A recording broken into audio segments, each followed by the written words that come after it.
But let me introduce you and give people an introduction to the amazing thing that they're going to participate in today. So welcome everybody. This is the REC webinar. We've been holding these fairly monthly, and today's topic is considerations for effective scholarly activity mentorship.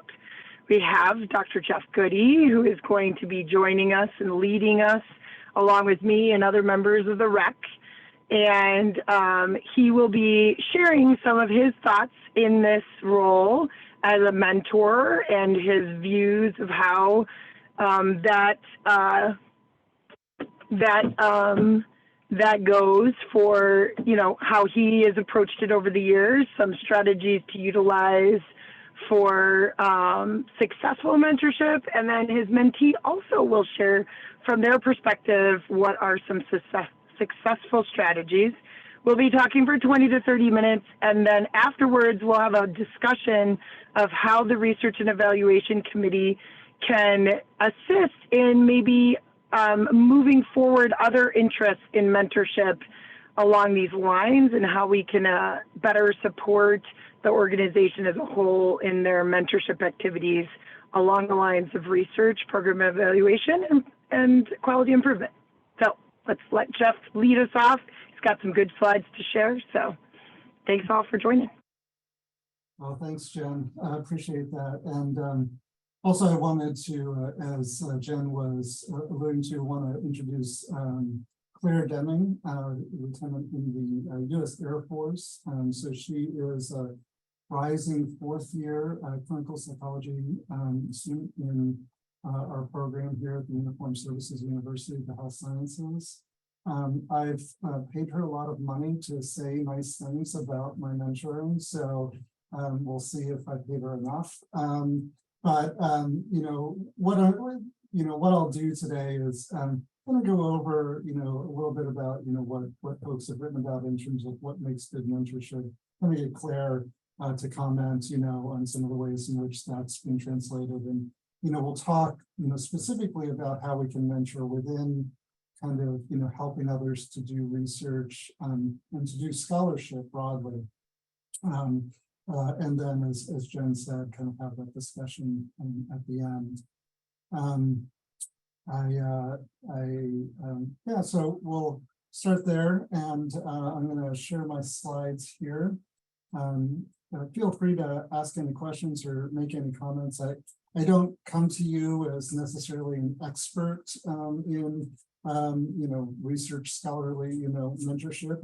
I've been doing it for a long time, probably now about 23 years, working with folks at all levels and really folks at all across different professions. So I work with psychology as well as medical students and psychology faculty, as well as family medicine and other medical faculty in terms of mentorship. But this is really more about having a conversation today, and hopefully I'll be able to stimulate some of that conversation. So I'm going to share my slides here real quick.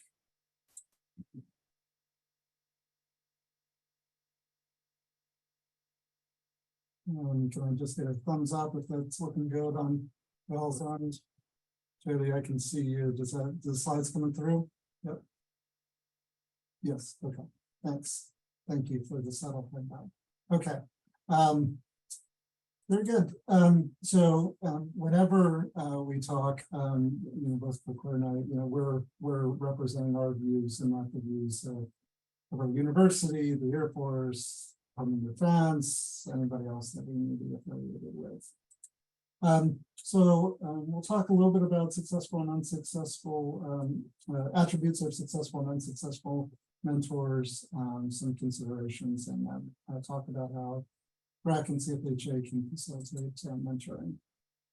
So with the Indiana Jones movie coming out, I thought the new one, I thought we would be inspired by the great Steven Spielberg. You know, he's done certainly a lot of mentoring and helped to frame, I think, some of the conversation when we talk about mentoring. You know, and he says, you know, the delicate balance of mentoring someone is not creating them in your own image by giving them the opportunity to create themselves. And so while we endeavor to provide mentorship and guide individuals, it is about helping them to find the things that they value and trying to help them find ways in which they can pursue those things in a way that's meaningful to them. And that's something that I've tried to do in sort of my mentorship. I will say, I as I was creating these slides, I asked Claire if she recognized any of the people or images. Claire's a little bit from a different generation than I am, and at least some of the later images she said she might know who some of those people are. But hopefully some of you have seen The Karate Kid and know sort of the mentorship that occurs there. Apparently Claire has to put that on the movie list, but I think, I think if we look at that and look at that as sort of a model for mentorship, also looking, in the literature, and this was a nice article that kind of looked at a review of mentoring in academic medicine, and so I pulled kind of the, some of the points from here, and I'm going to go through a few of these and then get Claire to kind of talk about some of these things as well. So, when we think about being a good mentor, so we think about being selfless and committed to sort of the mentee's success. So I think we're giving up some of ourselves and focusing, as I said earlier, kind of on, what is it that that the mentee needs or wants beyond kind of what the mentor's needs might be. Again, I think being a good mentor, involves being someone of good character, someone who can engage in self-reflection, demonstrate personal openness.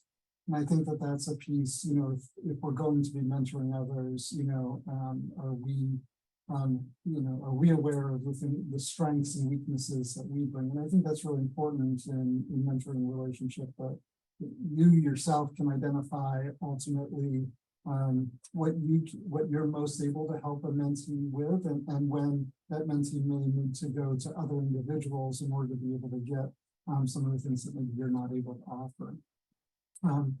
Mentorship, sometimes this provides, requires, providing some level of emotional support. I think anybody who's done scholarly work or research, it can be an emotional experience at times, and helping folks to move through kind of frustrations associated with those endeavors is important.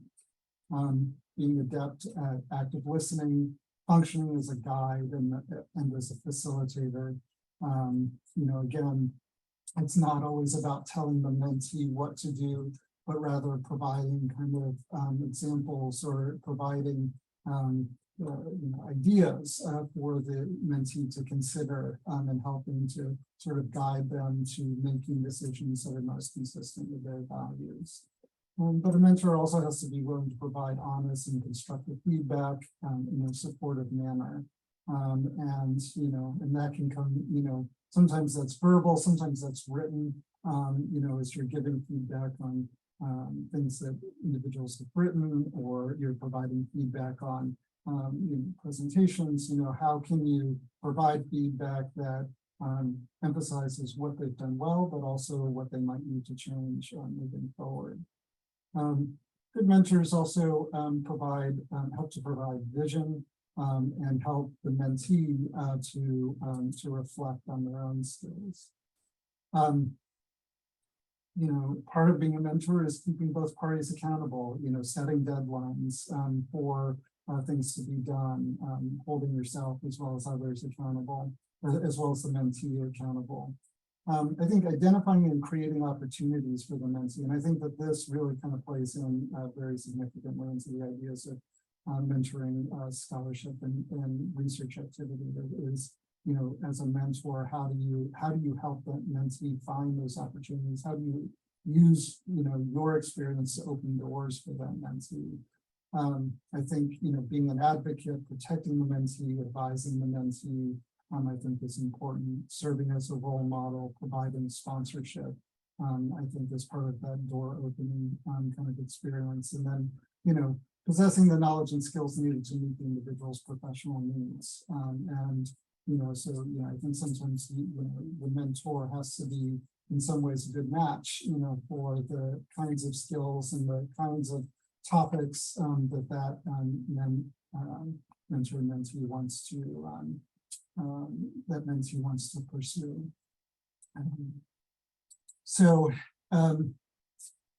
And this is a slide, kind of late in the game that I found, and then I'll sort of have turned over to Claire for a moment. This was a Nobel Laureate Robert Lefkowitz, 10 golden rules for scholarly mentoring. And I think you see, like in these top 10, a lot of the same things that we've just talked about. But there are some things that he talks about that I didn't see that I think are particularly valuable. So we talked about tailoring mentoring, encouraging focus. But this idea of fanning the flames of enthusiasm, and later on, one of the top 10, which did not appear in that academic article, was the idea of laughing and having fun. And I think, and I think that that's a big part of it. I think, when I'm working with mentees, one of the things that I'm always kind of talking about is, picking topics, doing things that they're excited about and that they're going to have, fun kind of finding the answers to, because when it comes to scholarship, it can take a lot of work, and there's going to be a lot of times when you are not going to be able to do that. And so I think that kind of gets missed a little bit in some of that academic review. And this other idea of, kind of emphasizing storytelling. So being able to, particularly when you're doing scholarship, being able to tell the story of how what you're doing is fitting into a larger picture, I think is really key as well. So Claire, I'm going to turn it over to you for just a few moments, and was interested in sort of your reflections on, as you look at this list, you can talk about our relationship, or even other relationships that you've had, where you have found mentors to be kind of helpful for you in helping guiding you and meeting some of these ideas. Yeah, thank you, sir. One of the big ones I think you mentioned was the openness, for feeling that you could come to your mentor for, like you said, deadlines or issues you're having. And one of the things that have been most helpful is being able to explain my competencies and my limitations, and having the mentor understand that and tailoring our trajectory with that. So I had more of a research background coming into this program as opposed to clinical. But what's great about Dr. Goodie is being able to help me in each aspect, which with us includes the military. So once that happens, knowing the limits of my competencies and knowing that that's where I need a little bit more bolstering potentially is getting clinical experience. And especially when to make the mentee independent, because it can be really easy, I think, for mentees to fall into I'll just hold the hand for 4-ish years. It's easy like that. But getting to that point where you can have your own voice, and making sure the mentor kind of amplifies that in all aspects. I've had experiences with mentors at other institutions having maybe too many mentees or roles, and that can kind of have a diminishing return for everyone in general. So limitations in general for everyone. Yeah, thanks, Claire. I think great examples. I'm wondering, like recently you had, I know you did a presentation at SBM, Society of Behavioral Medicine. What was that like? I mean, what were some of the things that you think made that successful for you, or if there's things that you felt like got in the way, whatever, interested in hearing, because I think that, I think for, particularly as we're working with students, like this builds into, I think, one of the bullet points kind of later on actually is this idea of, kind of taking those steps, and presenting at conferences. So I didn't know if you had any specific reflections on that. I actually had a thought with one of your future slides about conferences, because our lab specifically tries to go to conferences that Dr. Goodie or our co-lab mentor, Dr. Deal, are members of, which I find to be very helpful because it's not new territory. They know what research is going to get, kind of everyone there excited. Even networking, walking around, I had to be in uniform, so it's pretty easy to notice me, but I was also able to find other individuals. And then little things, Captain Goodie got to my presentation before me and had turned the PowerPoint on for me and loaded it all up. And I think that was because he knew SBM so well. And I wouldn't have felt as comfortable going to a different conference as I did, especially for my first one. So I'm glad that's how that worked out. Great. Yeah, good. And yeah, and we might come back to it and talk about that a little bit more. Thanks. You can keep the money. I might send you a little bit more. I think as Claire was kind of talking, I think as we think about mentorship, it's important to think about like, where is the individual, that we're mentoring? Or are we talking about kind of undergraduate, students where we want to think about, how are we kind of exposing them to scholarly activity, or, maybe joining existing studies, maybe getting to the point where they're developing their own, kind of small studies. And of course, in graduate school or at the graduate level, that's where you're really kind of getting those strong foundations in research and study design, learning methods, learning data analysis, and then starting to get into, the realm of publications and presentations. And so identifying kind of, your mentoring there. And then, as you work with postdoctoral fellows, helping them in terms of, gaining, a higher level of independence, and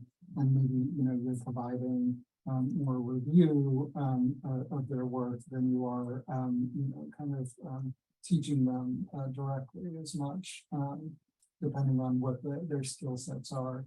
And then junior faculty, again, kind of helping them to think about, being in a position to provide, when you're mentoring them, to provide feedback, and then providing that guidance to them about thinking about, getting involved in professional organizations, taking on leadership roles within those, and that may be something you're doing even earlier on, and then helping them, move towards more research funding as well.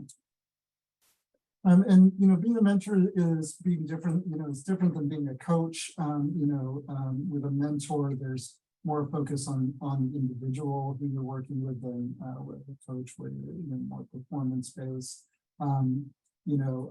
Again, you're with mentoring, you're facilitating, maybe with less of an agenda than you are, as a coach. And with a mentor relationship, hopefully that's something where both the mentor and the mentee are having a role in kind of selecting that relationship. The source of influence, is ultimately the perceived value that the mentee is really kind of getting from that versus, being a position of authority. And then, kind of personal returns being kind of the learning and affirmation. I would say that there's some level of performance that I think comes, with the mentee as well, compared to, the coach, where that's kind of more the focus.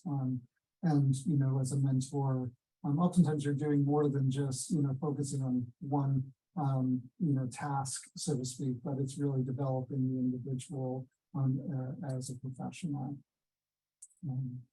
There's several things kind of written out there, sort of about, either toxic mentorship, or this is actually a very recent article that appeared that was on Nature's website, talking about Tormentor mentors, and things to, avoid.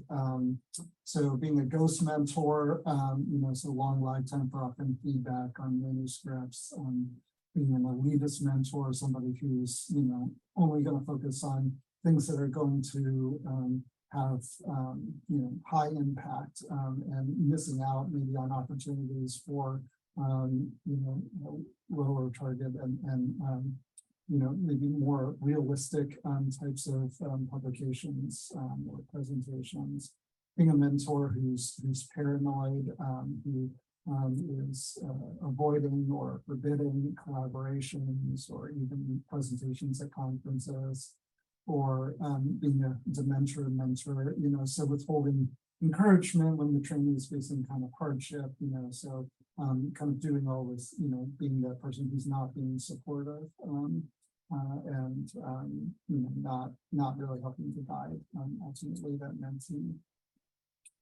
And so, taking all these things, I think, started to brainstorm a little bit, and hopefully this will take us kind of into, some of the next section here when we kind of open this up more for conversation, and it's going to get, Claire and I, started to talk about this a little bit here, but, when we think about like, mentoring, research, and scholarly activity, like what are some of the things that, that we can do, and so some of the things that I've done kind of over time is, getting students as well as other junior faculty involved in abstract and manuscript reviews.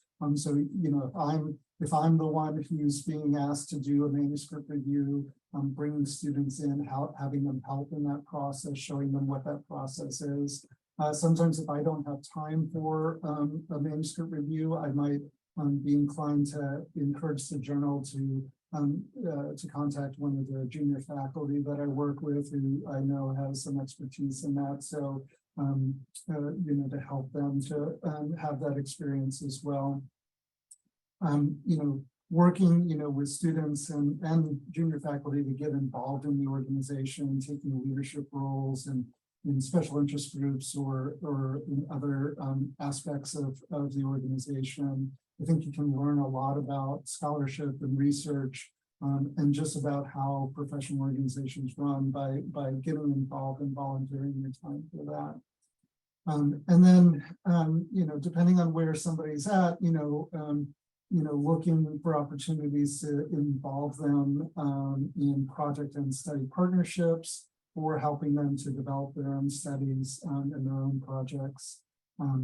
Claire alluded to kind of conference presentations, we talked about a little bit. And then, looking for manuscript partnership or manuscript development. I think, if I'm working on a manuscript or a book chapter would be another example where, looking for opportunities to pull other folks in to participate in that. They may not have, the full background to be asked to write that manuscript or to write that book chapter, but they can be a valuable partner in that. And then further, kind of down, so thinking about grant partnership or grant development. So Claire, we talked about the conference piece. I don't know if there was any other things that, that you found particularly helpful as as a mentee kind of going through some of this. The manuscript review, I actually hadn't done that until I got to USIS. That is, I think, one of the more helpful, smaller things, because you can ride passenger seat so easily with the manuscript review, and it builds your own confidence. And then with the conferences, the symposium that we had written up, you weren't my main mentor, but still, sharing and being able to kind of network with me to the people who were running it. And then I've been project coordinator before, which was a big jump, but built a lot of independence and needing to work with a lot of different disciplines, which I found the most helpful for sure. Yeah, that's great. Yeah, I think it's I think we underestimate sometimes the value of those kind of manuscript reviews and stuff where you're like, oh man, I can't believe they submitted this. It gives you it kind of demystifies the process sometimes, I think, and it kind of helps you see how the sausage is made. So yeah, I think those are good.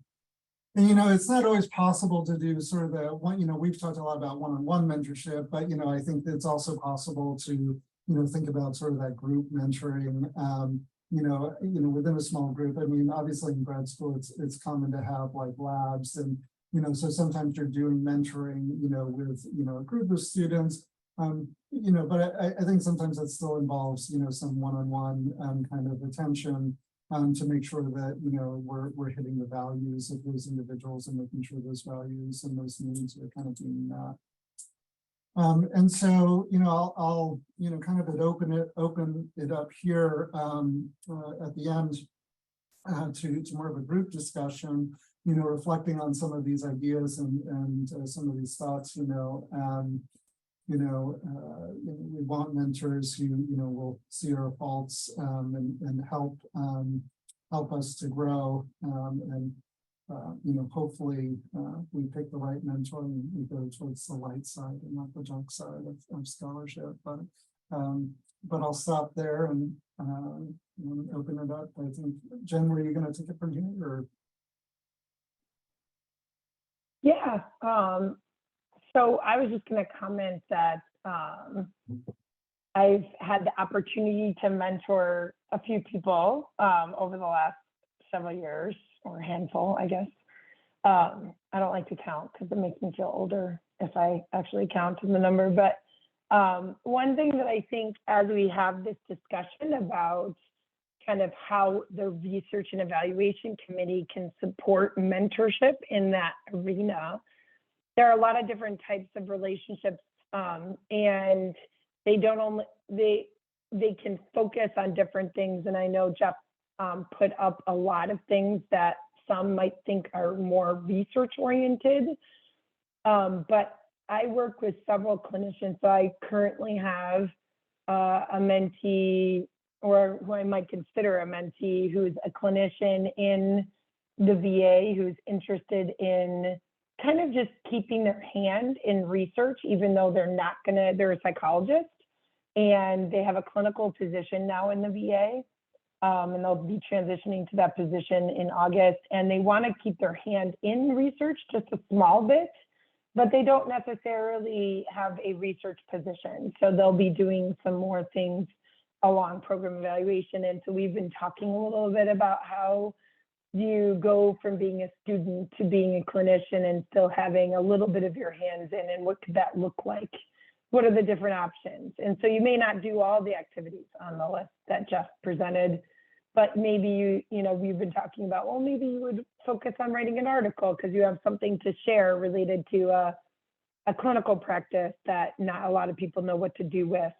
Or maybe you might do a program evaluation of a new clinical program that the service is offering. So I think this can look very different. And I think CFHA, we have to remember as we ask Jeff and Claire questions, and as we kind of continue this discussion about how REC can assist our membership, we'll have to think about how our membership is quite vast in the continuum, not only as being early career professionals, also mid and senior, but they come from varied backgrounds, some of them with PhDs, some of them with MDs, some with nurse practitioners, some with pharmacists, some social workers.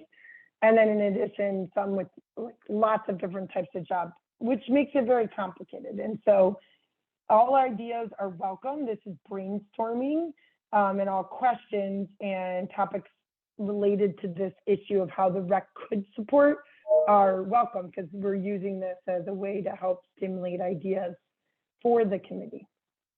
So I will open up to the group. You can ask specific questions of Jeff and Claire, or you can kind of present either a comment or a question to the group related to how REC could better support these activities in the membership.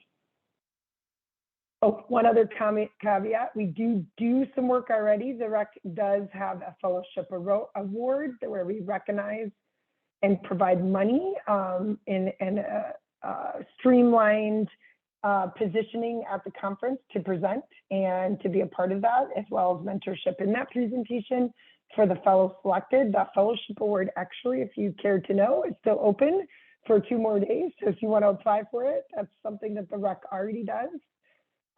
We do regular webinars on the topic of mentorship and education. And we also have the REC track at the conference where we do specific seminars where members are presenting how to do research, program evaluation, quality improvement.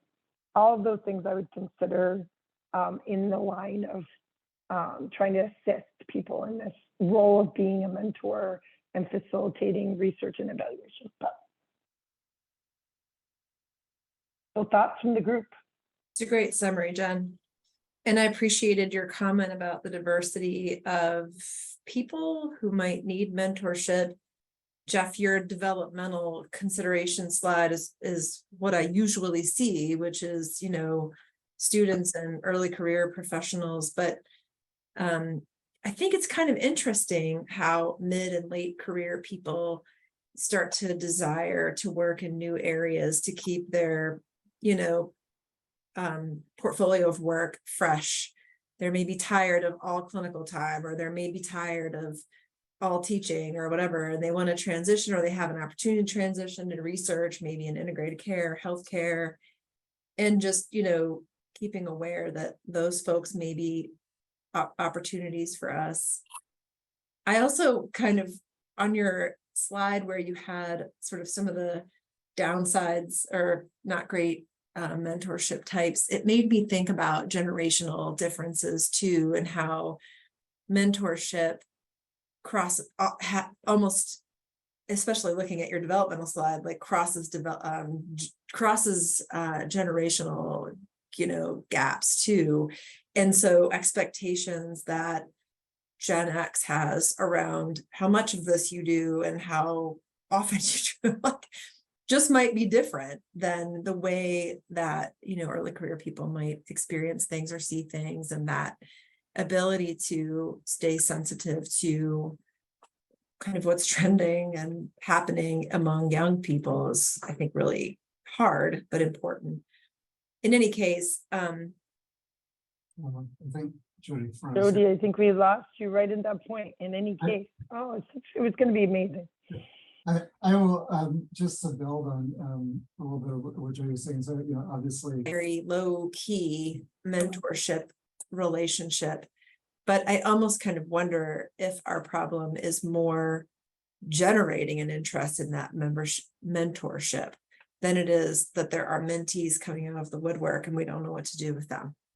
So how do we, like, are we almost like, is this even a thing for CFHA, I guess? That's what I'm wondering. Yeah, you cut out there a little bit, Jody. So I think we got the gist of what you were talking about, but I think, you know, I did not dive into, you know, I think it's important to, you know, to think about values here, you know, and you know, what is important. And I think, you know, as you start there, you know, and then you start to, you know, think about diversity. I mean, I think we can think about all different types of diversity and appreciate kind of what you're kind of pulling up in terms of, you know, people being at different stages of their career. You know, even just, you know, figuring out, you know, it's interesting, you know, when you're looking through movies and you know, for examples of mentorship, you know, like actually find, you know, one of the pictures that I pulled was from Ted Lasso. For those who've watched Keely and Rebecca, you know, that this was actually an unusual representation. I think in media got a lot of play or talk about that, at least, about, you know, like what does, you know, effective you know, mentorship look like, you know, among women. You know, so many of the examples we show are you know, men oftentimes. And so I'm thinking about, you know, gender, you know, coming from different backgrounds, socioeconomic backgrounds. I think all of these things kind of play into, you know, finding good relationships and you know, mentor relationships. And to your point, Jody, you know, what, you know, do we have a need for more mentors or mentees, you know, in CFHA at this point? So. Answer your question. I'm sorry I'm late, so maybe you already covered this. I would love to know the process to get a mentor so we can disseminate it in the different forums. For instance, in my case, the pediatric SIG. So we get people on board with the idea and what to do about it if they are interested. currently, what we post is when people contact me, then I ask them a little bit, just, what are you looking for? And we usually pair people with the SIGs. So a lot of times it's been PCBH. And so they actually kind of started their own process. But otherwise, if someone were to say, I would like to pair with somebody from the pediatric SIG, and this is what I'm looking for, I then send the information onto the SIG leadership, and they look for a mentor, and then the pairing goes from there. Thanks, Jackie. I was more thinking of the other, the reverse process, like how can we get people to know about the opportunity? Because you are more talking about when they already know, they reach out to you, but I haven't seen in our SIG any publicity about this that we could contribute to disseminate.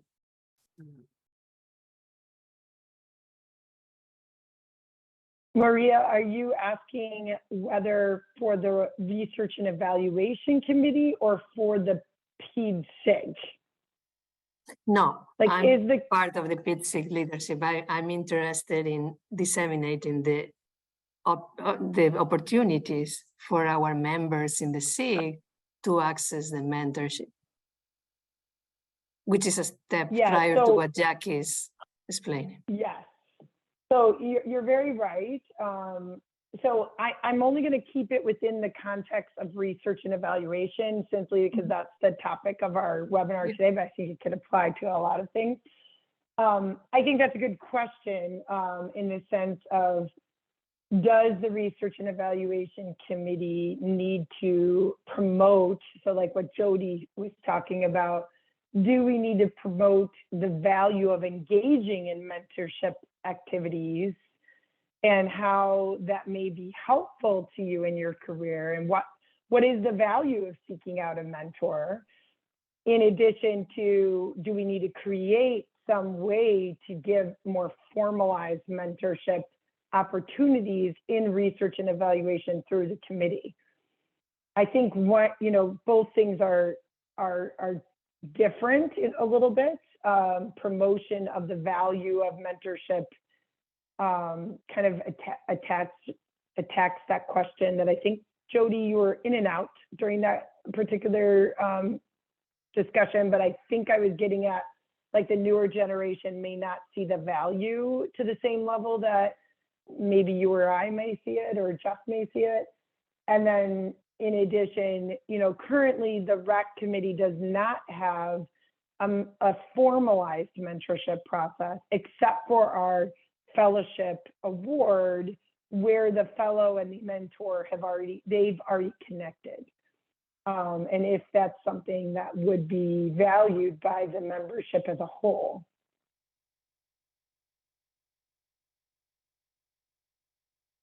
I wanted to chime in, but I want to say thanks to Jeff and Claire for the great talk. So I don't know what the current status is within the REC, but my perception historically for REC is that we've had willing mentors, and we've tried various formats, formal and informal, to offer help, and that people don't take us up on it. And I think it is because they are like intimidated by the status of the people that are willing to be mentors, or like kind of big names and like really clearly big R researchers and have grant funding and have lots of papers and have all this stuff that's very like traditional academic research seeming or something. And I think maybe that is just too intimidating, because these clinicians and frontline folks don't have time to do that, right? They don't have,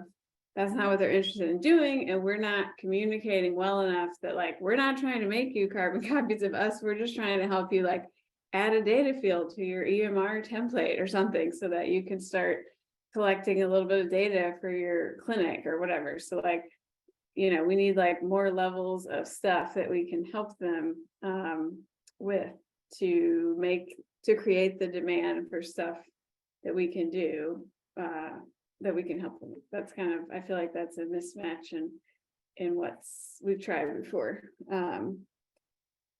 And we've even tried very low bar things. So for instance, we collaborated, this was not in my leadership role within REC, but it was in my leadership role in Society of Behavioral Medicine, Integrated Primary Care SIG. But the REC committee, the Integrated Primary Care SIG in SPM, and the APA Division 38 had collaborated in an education consultation series about research and program evaluation over the last couple of years. It took a year off this past year. But that call was a monthly call, open mic, anyone could come. It had an education topic for 20 minutes on how to go about program evaluation or some element, how to use this measure in your clinical practice if you wanted. And we had, you know, it was about the same attendance as this, about 12 people, 12 to 15, maybe 20 people across 3 organizations. And this was super low bar. And at the rest of the meeting, the 20 minutes was an educational tidbit. And then 40 minutes was consultation, where there were people like myself, and Jody sat on it one year, Jeff was on it one year, to provide feedback for people who were designing their first program evaluation, or they wanted to know anything, and we would provide help. We struggled in taking advantage of it to the level. I mean, that series is coming back due to requests from people in the other organizations, but it still wasn't highly attended by CFHA members. And that's a pretty low bar. It was a monthly series that happened every month. The agenda was set out at the beginning of the academic year, and it went for eight months out of the 12 of the year, and the attendance was so-so. You know, and that, you know, for me, I think it, you know, it comes back to, I think, one of the points that I was kind of making on this top 10 kind of ideas for mentorship is it fun? You know, I mean, you know, how do we make scholarship and research activity fun, or perception of being fun and you know, enjoyable for folks who, you know, see it as a slog. You know, I think looks like Jody was going on a rant in the chat there. But this idea of threats to science, right? I mean, you know, there are so many barriers that can be so challenging that it may not feel like fun. And life's too short to do things that are fun. And I think that we need, you know, for those folks who are not involved in it and may not see the, you know, intrinsic value that can come from, you know, asking questions, putting in that work, getting answers, and being able to engage others with the things that you find, you know, have found, you know, through that work. I think is tough and quiet quitting. Yeah, I mean, I think people are taking, you know, they're focusing on, you know, what are the things that they value the most in their lives, and how do we, you know, value this? Yeah. I was just going to comment that one thing that I do think providers, you talking about the fun, and that I do think it can be fun. It's something different. And I worked in primary care before COVID and did a shared medical appointment.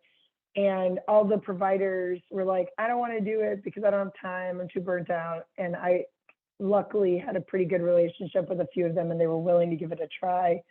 The ones who were willing to give it a try, they all walked away liking it and actually enjoyed it and wanted to do it more. Sadly, COVID happened. But they found it actually improved their mood and decreased burnout, even though it added something new to their plate. Mm-hmm. And I wish I could convey that related to like even these types of things, because I think people feel burned out, and so they say no to these things. But in actuality, some of these things might actually make, it's the reverse case, right? Might actually improve your experience at work if you were able to, you know, engage in them. I think there's a lot of anecdotal evidence that quality improvement is like a burnout buffer for healthcare providers, because it allows them to get out of the trenches and work at a higher level and drive improvements to systems, especially when those improvements are generated by them, right? So that's something that improves their day-to-day experience on the clinic floor, of feeling like this process is easier, this process is more evidence-based, this process is more patient facing.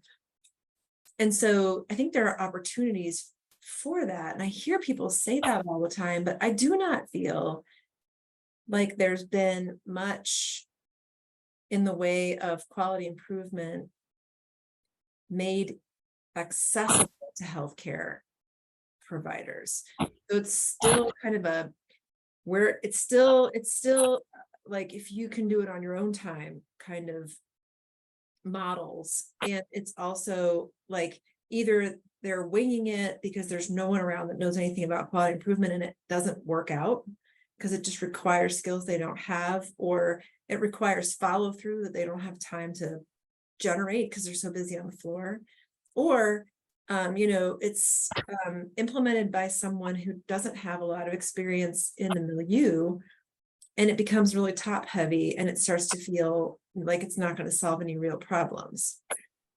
And so we really lack that translation of the quality improvement process in a lot of places. I'm not saying everywhere. I'm just trying to think and brainstorm different ideas. Would more focused webinars where the commitment is not high, would like 1 or 2 or 3 webinars be something people think might, I don't know, overcome some of those barriers, Jody? I mean, I think I'm lacking in the ideas on how to overcome the current barriers that have been mentioned so far. Right. I think I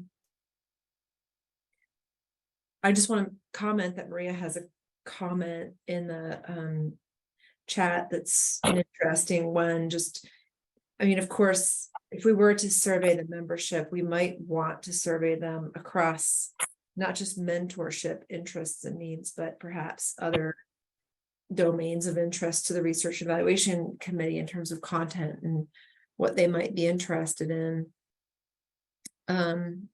We haven't surveyed the membership in a really long time, probably 10 years. So that's an interesting idea.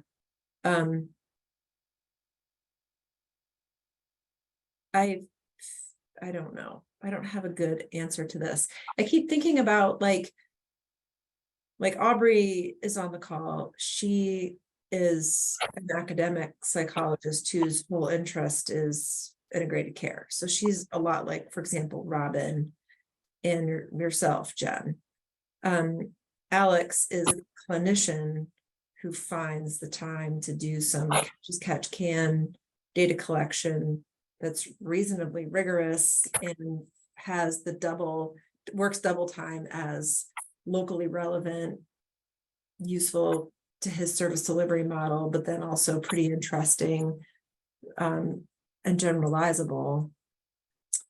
We have that mix, right, too, which is another like confounding aspect to this of what people are even about in our organization. Hearing, I think we've outlined all of the barriers and they are multiple.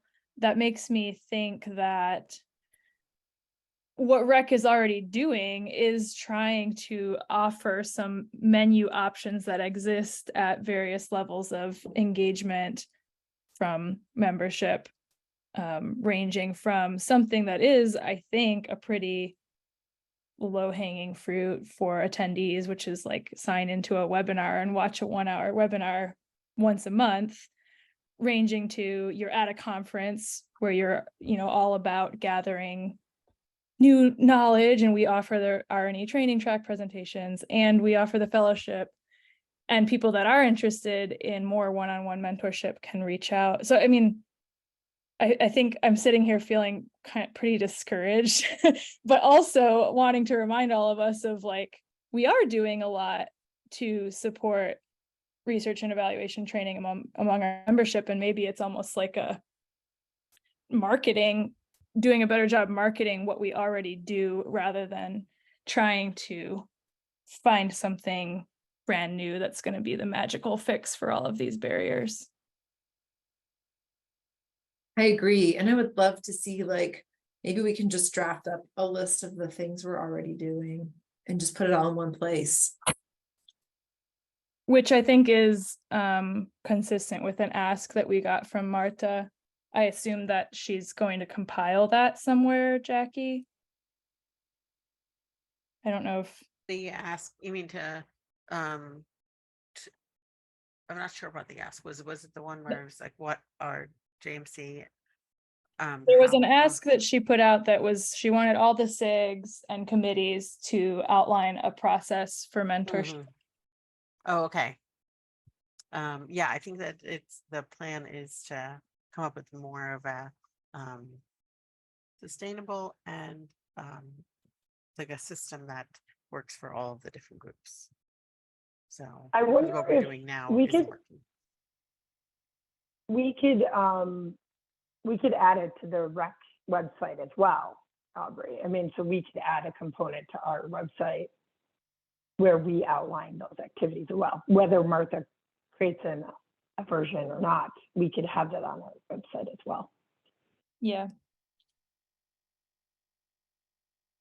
I just wanted to throw out, like, to generate interest in the stuff we are doing, and generate more interest, perhaps trying to partner more overtly with the SIGs and JMC to present research and evaluation and QI through the lens of this other topic that you're interested in, PCBH, COCM, psychiatry, PEDS, whatever, because the connotation of the research, they're like, oh, well, I'm not a researcher, so that's, if we can get it a different connotation, which is this other topic that you work in and that you like, and then we can show how you can do a nice QI project in your PEDS clinic to, improve rates of whatever, maybe we can stealth, backdoor our way in through that kind of approach. I think helping folks to value scholarly activity in whatever form that takes, and meeting them with where their passions already lie, and I think makes a lot of sense. Unfortunately, I'm going to have to drop off. I have to be at another meeting here in a couple of minutes. I wanted to thank Claire again for joining me today, and wanted to thank Aubrey and Lack for inviting me to talk as well. And appreciate the conversation with Florence, continuing to help as we move forward. Thank you all. Thanks, Jeff. Thank you, Jeff. And thank you, Claire. Take care. Bye. Thank you. Thanks to the group for the discussion. I think this gives the rec committee some good ideas to potentially move forward. And I guess we'll just continue to try to kind of generate some of that and promote some of those mentorship activities that we currently have at this time. But, feel free to reach out if you have other ideas. Aubrey or I or other members of the Leadership Council would be happy to take your ideas and take them and see if we can make them happen. But it's been a great discussion. I think mentorship is something that I truly enjoy. I know Jeff does as well. So I hope that others took away something positive from it. Have a great day, everybody, and happy July 4th.